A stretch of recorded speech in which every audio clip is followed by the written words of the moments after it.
gallstone disease. Doktor, kailangan ko na ba magpa-opera?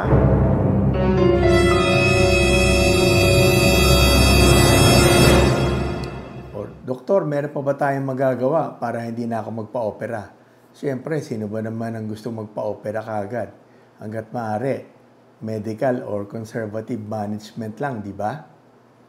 Pag-usapan muna natin ang mga stages ng gallstone disease.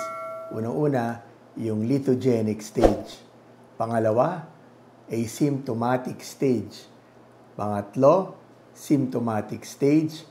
Tsaka pang-apat, complicated cholelithiasis. Ito yung mga may complication. Yung lithogenic stage, lumalapot pa lang yung bile. Hindi pa siya talaga naging stone. Malapot siya, meron na siyang tendency maging stone pagka nagtuloy-tuloy ito. Sunod naman, yung asymptomatic stage. So, namumuo na yung bile, nagkakaroon ng crystals, hanggang sa nagiging stone na siya. Pag naging stone na siya, yun na yung cholelithiasis or gallstone. Yung asymptomatic gallstone, hindi yun karaniwan inooperahan. So, relax lang kayo, huwag kayong magmadali, magpa-opera. Usually, tinitingnan muna yan ng doktor kung sumasakit ba o hindi. Kung hindi naman sumasakit, yung gallbladder, yung stone, nakalutang lang yon sa gallbladder. Pero iba naman ang usapan kung ikaw ay seafarer, talaga maoobliga ka magpa-opera ng gallstone kahit wala ka nararamdaman kasi pupunta ka sa malayong lugar, sa laot.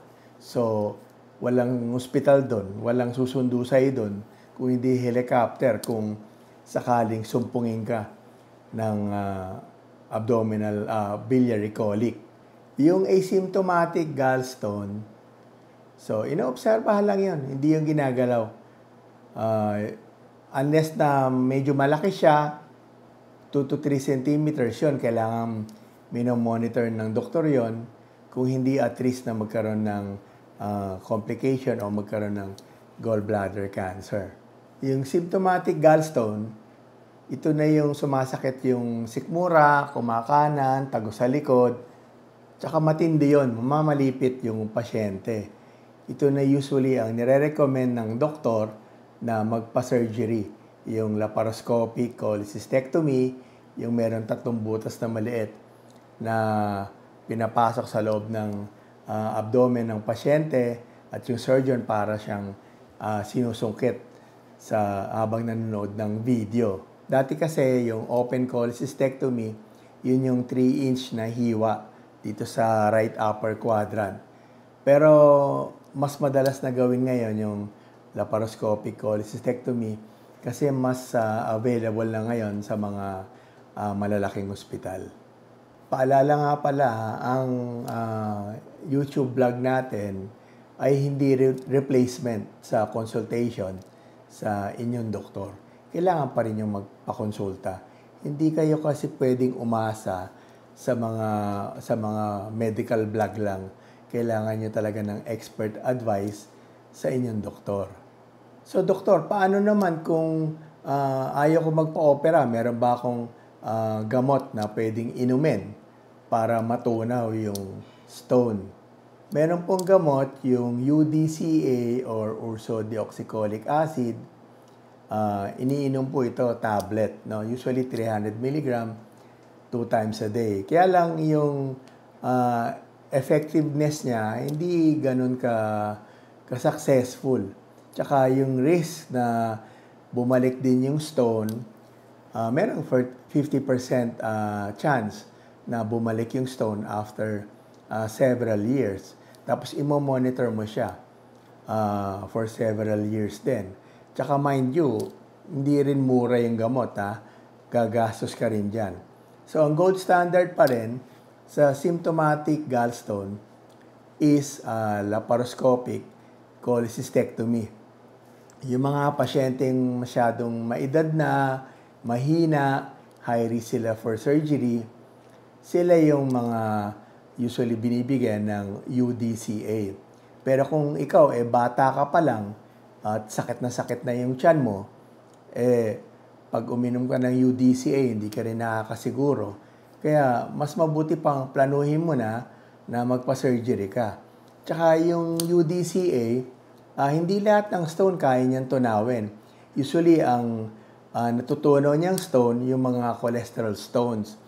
Yung pag x-ray ng abdomen, yung stone hindi siya nakikita or radiolucent. Kasi yung nakikitang stone sa x-ray, yung mga radio-opaque stones, merong calcium yon. So pag may calcium, wala nang chance matuna yon. Kahit isang drum pang UDCA ang inumin mo. Pangalawa naman, yung UDCA, effective lang siya sa mga maliliit na stone. 1 centimeter or even smaller. The smaller, baka mas maganda pa ang chance na matunaw niya. Pero pwede siyang bumalik mind you. Doktor, ano naman yung gallbladder flush or gallbladder flushing? May pinapainom sa pasyente yung mga herbal, olive oil, lemon combination. Ang purpose daw nun para lumambot yung stone at idudumi niya. Pero in reality, ang dinudumi niya yung mga namumuong oils na pag lumabas sa dumi, akala mo mukhang bato, akala mo mukhang stone. Tapos pag in-ultrasound siya, andun pa rin yung stone. So, yung gallbladder flushing, hindi siya proven remedy. No? Tsaka mabobloat lang yung pasyente dun sa kakatake nitong mga concoctions na mga herbal or olive oils combination. So I personally do not use gallbladder flushing. Panoorin din nga pala ninyo yung mga old videos ko about gallstone. Meron po akong 2 videos tungkol doon. I-share ko na lang po yung link dito. So I hope meron kayong napulot sa ating vlog. Paki-subscribe naman po, like nyo, o share na rin po ninyo itong video natin. Baka makatulong sa mga kamag-anak or kaibigan ninyo. Salamat po, Dr. Gerard Perla signing off.